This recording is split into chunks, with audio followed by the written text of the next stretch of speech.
Hey everyone, welcome back to the channel. Today, we're diving deep into one of the most mysterious and misunderstood aspects of religious history. We're going to uncover the secret god the church doesn't want you to know about Abraxas. This ancient deity plays a crucial role in Gnosticism, a belief system that challenges the mainstream teachings of the church. Who was Abraxas, and why has this figure been kept in the shadows for so long? Let's dig in and find out the secrets behind this enigmatic god and how it challenges everything we think we know about good and evil. What if I told you that everything we've been taught about God is completely wrong? We've grown up believing in this simple idea: God is good, Satan is evil, and that's the end of the story. But what if there's something far more complex out there, something that goes beyond good and evil, beyond anything the church has ever told you? Meet Abraxas. You probably haven't heard about him in your Sunday school. That's because Abraxas isn't part of the tidy narrative the church likes to promote. According to ancient Gnostic texts, Abraxas represents something deeper, a force that transcends all the dualities we cling to. Think of light and darkness, creation and destruction, good and evil. Abraxas stands beyond them all. For centuries, the church has pushed a version of God that fits their agenda, a God who rewards, punishes, and operates within a moral framework they control. But Abraxas? He shatters that framework. He's not your traditional God. You can't label him as good or evil because he's both. He unites opposites, chaos and order, dark and light. He represents the very idea that threatens everything you've been taught to believe. And that's what terrifies the church. We've been conditioned to see the world in black and white, but Abraxas is the gray, the mystery that lies between, the force that shakes the foundations of everything we thought we knew. We've been taught to see the world in dualities, heaven or hell, angel or demon, God or Satan. But what if those boundaries are all a lie? What if the true divine force doesn't care about those divisions at all? The church has conditioned us to fear the unknown, to fear chaos, to fear anything that doesn't fit their neatly packaged story of a loving God versus an evil Satan. But Abraxas shows us that divinity isn't black and white. It's everything and nothing, all at once. In ancient Gnostic traditions, the universe isn't a battleground between good and evil. It's a blend of both. And Abraxas? He embodies that blend. He is both the battle and the unity, the creator and the destroyer. For centuries, the church has fed us a watered-down version of God, one that's easy to control, one that keeps people obedient. But that's just a fragment of the truth.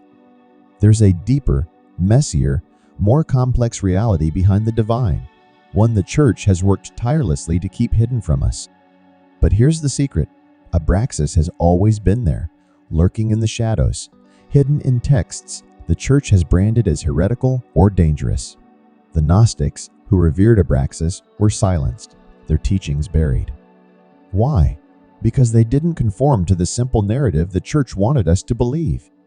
They saw beyond the dualities into a truth that threatens to unravel everything we've been told.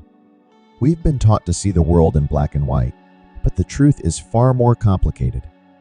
God isn't confined by the moral rules we've been handed. And Abraxas? He's not about good or evil. He's about truth. And here's the thing: truth is uncomfortable. It doesn't fit into the tidy boxes we're used to. It asks tough questions, and it challenges everything you thought you knew. So, why has the church kept this from you? Why did they erase Abraxas from history? Why does the church insist on a neat, controlled narrative of light versus dark? Could it be because once we understand that God is beyond our simple definitions, the church loses its grip? They don't want you to question, they want you to follow. But understanding Abraxas means breaking free from that narrow worldview. It's about realizing that divinity isn't just love and light, but also chaos, mystery, and the unknown. Abraxas isn't just an obscure footnote in history. In Gnostic texts, like those found in the Nag Hammadi library, Abraxas is revered as a god who transcends everything we think we know. Abraxas. He embodies both good and evil and represents something much more profound, something the church doesn't want you to see. The true creator. Yes, you heard that right, the true creator. So where does that leave the God of the Bible? Buckle up, because this is where it gets even wilder. The church has traditionally emphasized the God of the Old Testament, Yahweh, as the ultimate creator of everything. But Gnostic teachings present a radically different perspective. According to these texts, Yahweh, the God who declares, "I am the Lord, and there is none else," Isaiah 45:6, might not be the highest authority after all. In fact, he might not even be the true creator. Some Gnostic texts suggest that Yahweh is actually a lower flawed deity known as the demiurge, a false god who mistakenly believes he's in control. Now, consider the implications for a moment. If Abraxas is the real creator, the one who unites light and dark, creation and destruction, what does that reveal about the God who demands exclusive worship? The God who punishes, commands obedience, and thrives on control? This perspective casts Yahweh, and by extension, the entire doctrine of the church, in a very different light. And let's not forget about the serpent in the Garden of Eden. For centuries, the church has taught that the serpent was Satan, the ultimate deceiver. But what if the Gnostics had a different interpretation? What if the serpent was actually a symbol of wisdom, challenging the narrative that has kept so many in the dark? This re-examination invites us to rethink everything we thought we knew about divinity. The Gnostics had it right all along. They viewed the serpent not as an enemy, but as a liberator, a being who gave Adam the vital knowledge of good and evil and helped them break free from the false paradise created by the demiurge. Genesis 3:5 gives us a clue, for God knows that when you eat of it, your eyes will be opened, and you will be like God, knowing good and evil. Suddenly, that doesn't sound like a villain, does it? Here's the kicker: Abraxas, as the true force behind everything, embodies the complexity of existence, the balance between creation and destruction, knowledge and ignorance. The Gnostics believed that real enlightenment comes not from blind obedience to Yahweh, but from understanding the full spectrum of existence. And who offers that understanding? The serpent, the very being the church has demonized for centuries. So what do we do with this revelation? If Abraxas is the real hidden creator, then Yahweh is just a small part of a much larger story, a part that has been exaggerated and manipulated by religious authorities to keep people in line. The church has spent centuries erasing Gnostic teachings, labeling them as heresy, because those teachings threaten to dismantle the carefully constructed narrative they've built. It's time to question everything we've been taught and explore the deeper truths waiting to be uncovered. The constructed hierarchy the church has built is fragile, and that's the real fear, isn't it? The church needs Yahweh to be the all-powerful creator, because without him, their entire system falls apart. If people discovered that there's a deeper, more complex divine force like Abraxas, it would shake everything to its core. It would mean that the God who demands worship, sacrifice, and obedience might just be a shadow, a lower power. The real God, the one the church doesn't want you to know about, exists beyond their control, beyond manipulation, and entirely beyond their reach. For millennia, the church has suppressed these ideas, ensuring you only hear their version of the story. But the cracks are starting to show, and Abraxas is a name they can't keep hidden forever.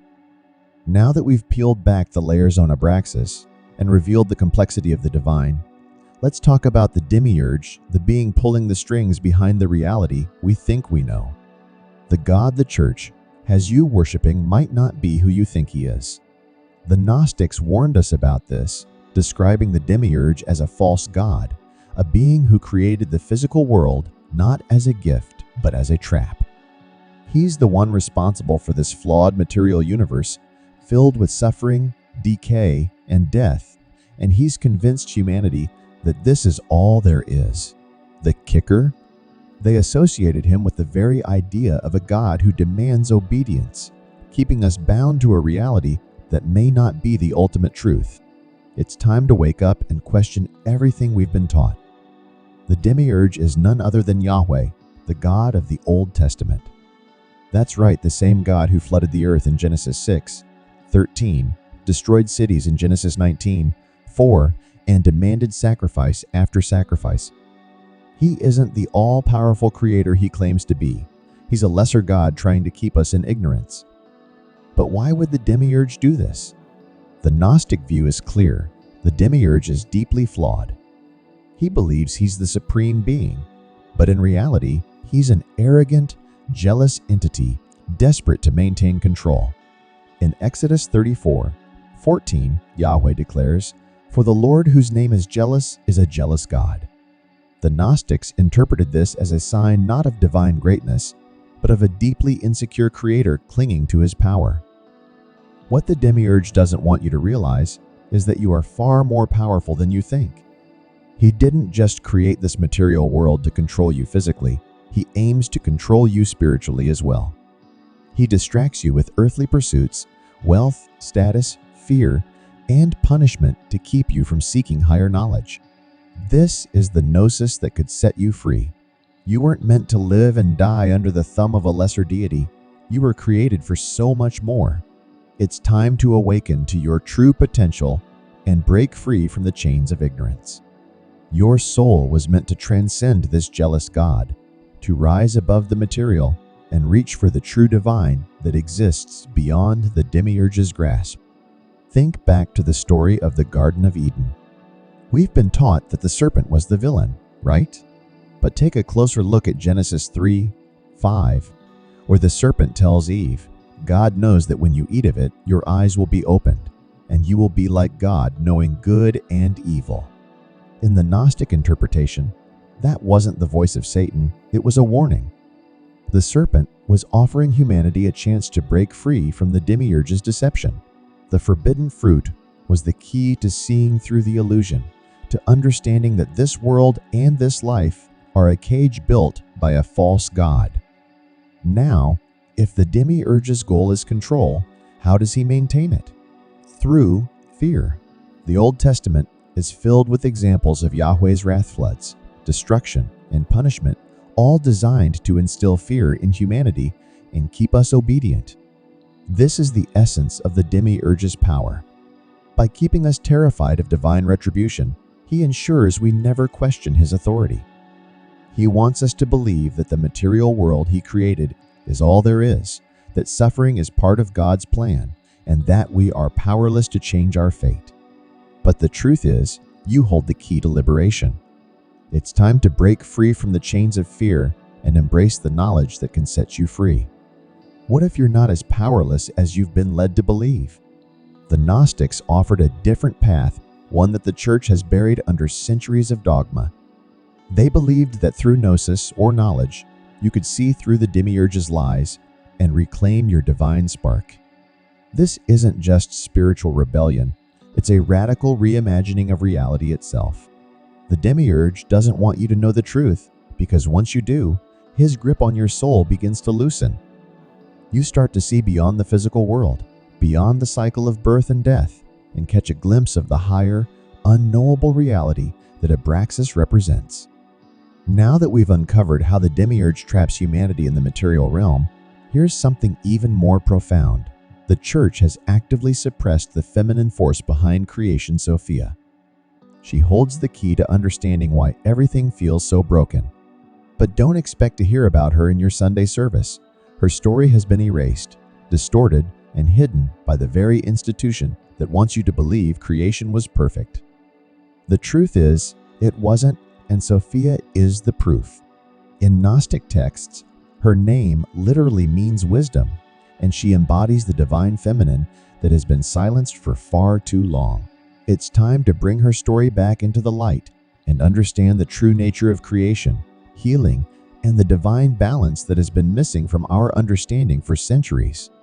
Wisdom isn't just a side character, she's a central figure in the cosmic drama.